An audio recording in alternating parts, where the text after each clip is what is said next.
ఒక పక్కన అమెరికా చెప్పిన కాల్పుల విరమణ ఒక ఎత్తు, మరొక వైపున కాల్పుల విరమణ ప్రకటించినటువంటి అమెరికా ఇరాన్ దిగ్బంధం మాత్రం ఆపలేదు. హార్ముజ్ జలసంధి నువ్వు వదిలేసేదాకా, అట్లాగే మేము చెప్పినట్టు నీ అణుబాంబులు ఆపేసేదాకా మేము నీ ఇరాన్ని మాత్రం దిగ్బంధిస్తాం, శాంతి చర్చలు పూర్తయ్యేదాకా అని చెప్తుంది. ఇదే సందర్భంలో ఐఆర్జీసీ అందుకని రెచ్చిపోయి ఇరాన్కి సంబంధించినటువంటి షిప్స్ని అమెరికా సీజ్ చేసింది కాబట్టి వేరే దేశాలకు సంబంధించినటువంటి షిప్స్ని ఇప్పుడు ఇరాన్ దిగ్బంధించింది. ఇదే అతిపెద్దదైనటువంటి సంచలనం.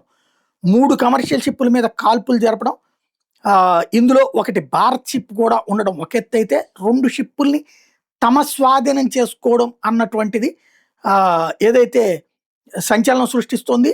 ఎంఎస్సి ఫ్రాన్సిస్కా ఎపామినౌండాస్ అనే 2 నౌకల్ని అదుపులోకి తీసుకుని ఇరాన్ తీరానికి తరలించింది. ఈ దాడుల కారణంగా ప్రపంచవ్యాప్తంగా చమురు సరఫరాకి మరొకసారి ఆటంకం ఏర్పడి దీని ప్రభావంతో ముడి చమురు ధరలు ఒక్కసారిగా పెరిగి బ్యారెల్ ధర $100కి చేరుకుంది. మరి ఇరాన్ అయితే రెచ్చిపోయి సాగిస్తానే ఉంది. ఒక డ్రోన్ కూడా వాడింది, ఆ డ్రోన్ మాత్రం ఫెయిల్ అయ్యింది.